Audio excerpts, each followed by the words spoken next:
Good day everyone, this is Abby again from Autodata Consultants, and we are back again with another Visa success stories. This time around, it's for Mr. Anaram, Miss Abby, Mr. Ron Louie, Mr. Melvin, and also Miss Landmark. So finally tomorrow, it's their flight. So congratulations guys. Yeah, so what can you say about Autodata? Mr. Anaram. Thank you for Auto Consultancy Data.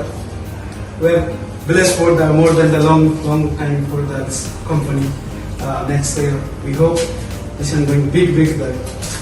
Alright, Miss Abby. Yeah, thank you also Data for the past thank you. Mr. Ron Louie.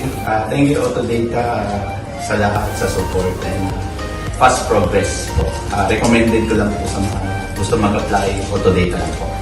Ayun, Sir Melvin. Autodata for support us. And finally, Landmark. Thank you, Autodata Consultant, and more blessings to your agency. Alright, so again, congratulations.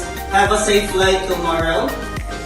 Yeah. So for those who are interested to apply, please don't forget contact Autodata. Thank you so much.